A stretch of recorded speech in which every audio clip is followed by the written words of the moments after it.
topic is the spiritual mirrors of the Baal Shem Tov, which is a very Hasidic, a very deep concept, and I'm quite excited to be able to share this with you today. We will explore what these mirrors actually mean, what they reflect, and in fact, how we see our own spiritual reflection in these mirrors. But before we get into that, I want to start by looking at the story in the Torah that this teaching or this concept is actually based upon. So in Parshat Noach, we read that Noach degraded himself by planting a vineyard. Why was he degraded? Well, because this was after the Mabul, this was after the flood, and he could have picked any other fruit to plant first, but he chose grapes, and so naturally he became drunk and he lay naked in his tent. And this is when his son Ham walked up in on him. And not only was Ham deeply scandalized, but in his shock, he had to run out and tell the whole world what he saw. And so this was something very private, very intimate that happened. And Noah had committed a minor sin. He was laying naked in his tent. There was no tznius. He was drunk. He was in excess of alcohol. And so this was then exposed in public. And the Talmud tells us, of course, that the one who shames another in public is comparable to a murderer. So we continue to read the story, and some positive elements come along because we see that he had two other sons, Shem and Yafet, who also saw their father's nakedness, but they reacted completely differently. So they grabbed a garment and they went in there and they covered up their father, and they ensured that they themselves did not see his nakedness, because the Torah tells us that even while they were covering him up, they ensured that their faces were turned backwards, and so they did not see his nakedness.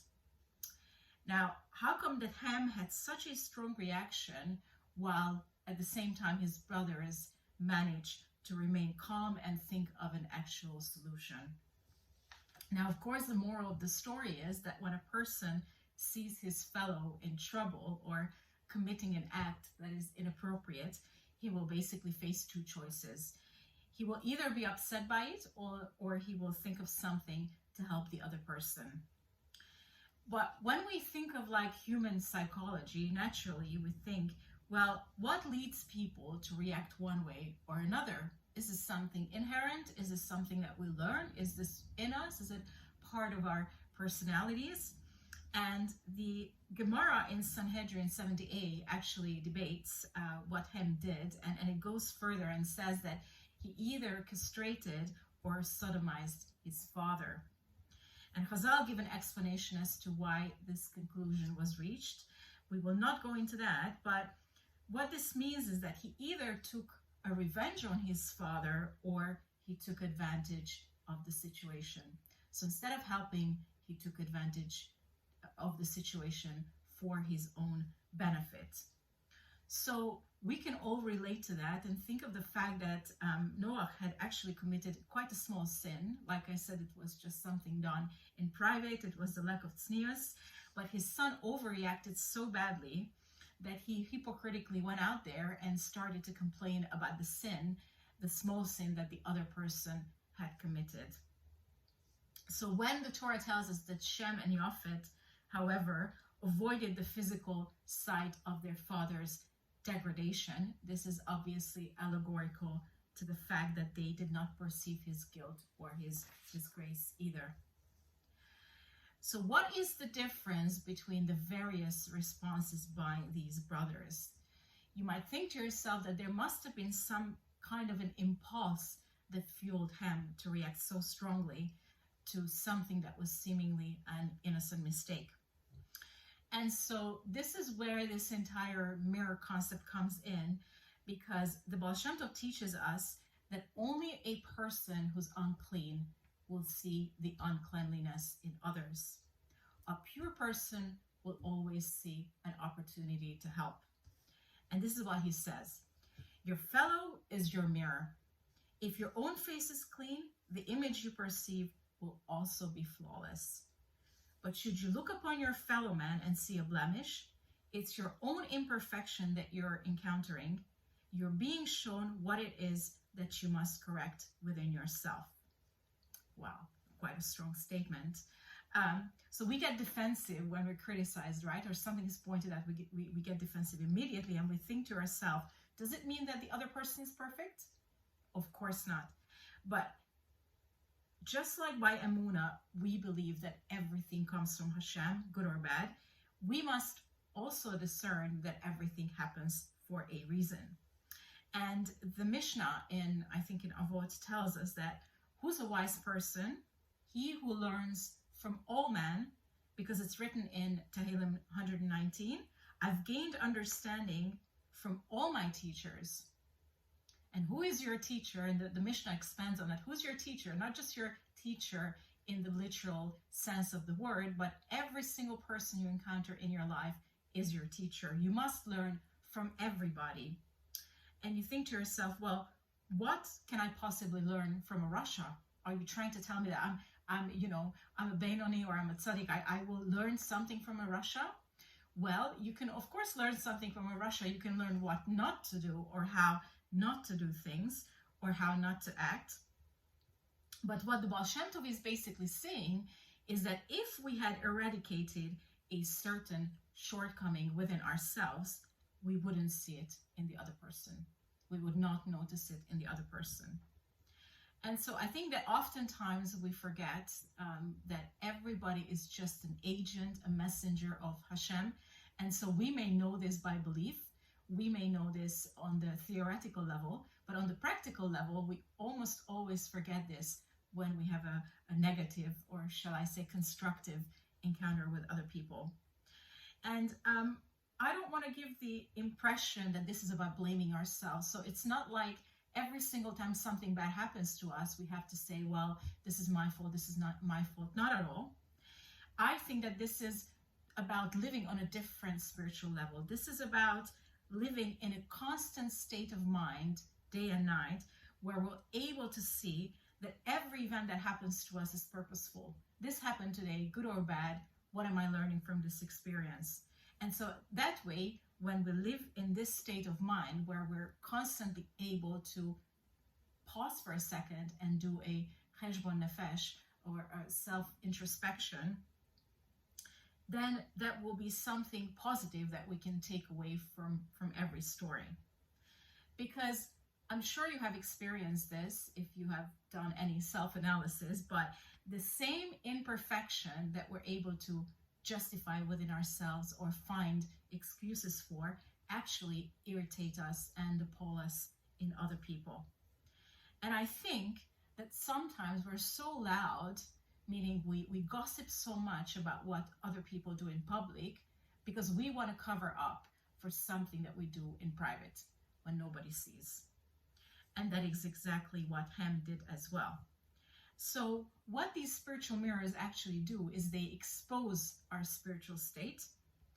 And so Hashem uses these mirrors, uses other people to pose as mirrors to us, which we can look into, and we can actually see ourselves from outside.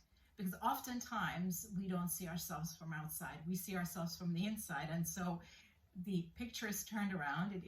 Hashem just gives it a twist, 180-degree turn, and we're able to see ourselves from the outside and the way other people perceive us. So because everything is hashgacha pratit, everything is divine providence, therefore, I want to emphasize that Hashem is present in all of our encounters. Because we often think that Hashem is present in our lives. He's present with us in our troubles, in the good things that happen to us, in our simchas. But actually, Hashem is also present in all of the encounters we have. So it's like when we talk about a marriage, we talk about a triangle. There's husband and wife and God, and so it's like a triangle, and he's there with us, he's present. But we have to think about every encounter the same way. And furthermore, he actually actively orchestrates certain scenarios that can ring the bell and give us a wake-up call, that where it can have a wake-up call and tell us that, hey, you've got a spiritual blind spot in this area, and you have to pay attention to that, and you have to correct it. And that is why, certainly, it's true that there is always one particular thing that we notice in the other person. And so I call this the snapshot effect. What do I mean by that? I think a snapshot effect means that in the moment of judging another person, we don't actually see their full selves, but only their partial selves. We are in a moment in time, and Hashem is eternal. He's there, he's present at every moment. And so there is no, he's outside time, but we are human beings. We live in a physical world. And so we are always in a moment in time when we get a little sneak peek of what the other person's situation is. But that is not the entire person. That's not the whole picture of that person. And to give you an allegory, or to give you an example, just imagine that you had lived in the time of Noah, let's say after the Mabul, after the flood, and you had befriended Noah. And like I said, this is after the flood. You're a newborn, and you don't even know history. You've never heard of the flood, and you just met this person. And you're the one who actually walks in on him in his tent while he's laying there naked. Now, what naturally, as we know human nature, what will your first impression be? You're going to think to yourself that, look at this lowlife. He's a drunkard. He's an alcoholic. He's a cheap person who doesn't have any shame. He feels no shame. He's just laying there naked, and he probably drinks away his whole life. He's drunk all the time. That is the first impression you're going to get about this person. And just think of this. This is the same person that the Torah calls the only tzaddik of his generation. If it hadn't been for him, you wouldn't be here today. I wouldn't be here today, because world history would have ended. And so I think that we all have valleys and we have mountains. And so when you see another person who's in the valley, this doesn't mean that that's where they come from, or indeed that that's where they're heading. This is a period in their lives, a time of nisayon, and obviously there are certain roots that are taking place, certain roots that are growing underground, which we cannot see with the naked eye. Only God can see them. And so these roots can actually grow into a tree. So this person can be a whole different person in a few years' time. Now, I know that the secular world always tells us those typical cliches when people say, well, you know, this person is never going to change. This person is already 40, 50, 60 plus years old. It's too late for this person to change. He's too old to change. He's too set in his ways to change. And we hear these things all the time, but we know people in our lives, we have testimonies and we have experience with people that turn their lives around 180 degrees. So never believe a cliche like that. Indeed, without Hashem, it's impossible to change, but there is room for change when we ask for Hashem's help. So I reckon that when we pass a judgment on another person who is in the period of sowing, we are not going to merit to be by their side in the season of reaping. And I think that's a shame, because a lot of times we look back and we lose friends over this, and we should really pause and think, okay, this person is in a bad way right now. He's off the derech, as we say. But if we can stick by this person without any judgment on our part in their season of sowing, we will participate in their simcha when it comes to their time or season of reaping. And this is true the other way around, by the way, because sometimes we have the same snapshot that I talked about. We have a snapshot of a moment in time of this other person, and this can also be a positive bias. So for example, we see a person that we consider successful in a particular area of his or her life, however we measure success. And then we don't have any background information. So we see this person and say, oh, this person is so successful, but we don't actually know what this person has had to go through to arrive to where they are today. And it doesn't have to be a material envy. I notice that there are people that are spiritually envious just as much as they envy other people's possessions. So this could be that you envy someone's emunah and you think to yourself, well, this person always has so much emunah. Why can't I have that much emunah, you know. And so you are not there. You don't know where this emunah comes from. So first of all, for some people, emunah comes very, very naturally. But some people have to work very, very hard on it. And when you have the snapshot of this person's emunah and you think to yourself, wow, wow, wow, actually this person might have had countless sleepless nights for weeks, months, or even years. This person might have lost a loved one, God forbid, you know, and he had to cry out to Hashem every single night to sustain him and work on that particular emunah through a very deep tragedy, you know. And so I'm sure that we wouldn't want to have to go through that kind of trial as well. Another example is that oftentimes people are very envious or jealous of their bosses. I see that in my own career. It's something I am working on right now, and I see that in other people. They think to themselves, well, I wish I had my boss's job. Just look at how much he or she is earning. Just look at the prestige that goes with the position. You know, I should be further ahead by now. I wish I was in my boss's position. And so you desire this very high and well-paid position, but then you have to pause and ask yourself, fair enough, okay, well, am I willing to put in the same 70, 80, 90, 100, however many crazy hours a week in order to get that position?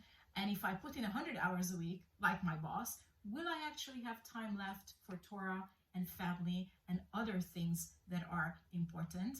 I mentioned this in a previous video about the Lubavitcher Rebbe expands on this quite vastly on what it means to work with our hands and how much we should actually invest in our worldly activities, because we often forget that primarily we were created to serve Hashem.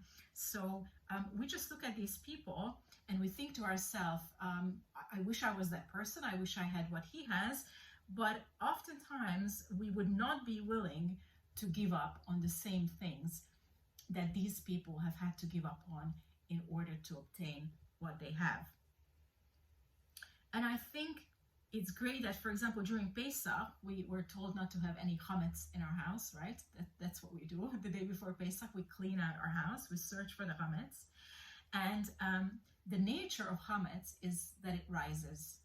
And of course, chametz reflects a sin and the ego, and because it rises, it reflects this inflated ego, and the inflated ego is none other than the Yetzer Hara, because the Yetzer Hara will always say, I want that which he has. Not only that, but I deserve that which he has. And so I think that is why it's very nice that we have a mitzvah to search for and clean out the chametz from our own house. We have a lot of communal activities. It's a very communal religion, Judaism, and we have communal prayers. But interestingly enough, searching for the chametz is not a communal activity. It's something that everyone does on their own. And I believe there is a reason why the Torah instructs us to remove the chametz from our own house, and we don't go around knocking on the next door neighbor's house, helping them to clean up, because we need to clean out our own house first. But I want to move on to another facet of these mirrors, which is the Breslevic interpretation. And I love how different groups interpret this idea very differently. Just goes to show how many different facets this idea have. But the Breslevic interpretation introduces this other concept, which says about the mirror that this mirror concept is really about heaven and earth. And it says that heaven mirrors the earth and vice versa. In other words, the spiritual is reflected in the physical, and our physical state reflects back our spiritual state. So for example, if we find ourselves committing a sin, let's say something that we do continuously, or just even in our thoughts, sooner or later it will manifest itself in the physical. And I'm sure that you've experienced this. I experience this all the time. But if you constantly have negative thoughts about something or somebody, eventually you're bound to say something. It's going to come out one way or another, and it usually does not come out in a nice way. It actually comes out in a nasty way most of the time. But whatever is going on in your mind, eventually you are bound to express it verbally at some point. But it also is just a simple concept in life that there are actions and there are consequences. So if you're in the habit of drinking and driving at the same time, God forbid, you might end up having an accident. And like I said before, there are times when Hashem will deliberately orchestrate something negative to happen for our own sake. It's not a negative event, but we do indeed perceive it as a negative event. You know, just to give a very down-to-earth example, if we continuously live an unhealthy lifestyle, we don't exercise, we smoke, we eat rubbish all the time, then Hashem may allow an illness to befall on us so that we have time to change course before it's too late. And that illness may not be too severe, but that illness may just be a wake-up call. Now, of course, when we are in pain and we are very sick, we are upset and we wish we didn't have to go through this. But when we look back retrospectively, we can understand that this thing had to come along, this thing had to happen in our lives in order to push us to change course and, let's say, by this example, to conduct a healthier lifestyle. So what I really like about these spiritual mirrors is that they actually address all the three types of relationships. We've got Bein Adam Lechavero, which is between man and his fellow. So we come across a situation, this confrontation, and the first question we have to ask is, what can I do for this person? How can I help this person? And then we've got the other aspects, which is Bein Adam Lemakom, which is, how can I improve my relationship with Hashem? What does this situation present itself for? Like, in other words, what does Hashem require of me in this situation? How can I use this opportunity to connect to Him through this experience, to connect to Him on a higher level? And this is an opportunity for me to, again, work on my relationship with Hashem. And then, of course, as we saw, mainly, we have Bein Adam La'atzmo, which is between man and himself. And that is the self-reflection, that's the introspection we need to conduct every time we come into a confrontation. What does this incident teach me about myself? How can I improve my midot? So we definitely saw that the outside mirrors what's going on the inside. And most of the times, like I said, we don't see things as they are. We see things as we are. So these mirrors help us to see ourselves from the outside. And I'm going to say a cliche, which we repeat all the time, that everyone's just a messenger of Hashem. I know we love to say that, and I say that a lot, and my teacher says that a lot as well, but actually, you know, we really need to put this into practice, that we really fully understand that everyone's a messenger, and we must not hold any grudge against anybody. Quite the contrary. Now we've seen that Hashem uses these mirrors, and so whenever we come in contact with somebody or we have a confrontation, we should thank the opportunity. We should thank the other person for the opportunity, because the opportunity now presents itself that we can actually work on our midot and refine our midot. So these mirrors are a gift of correction from Hashem. We can step up, we can move one step forward, move towards our real potential.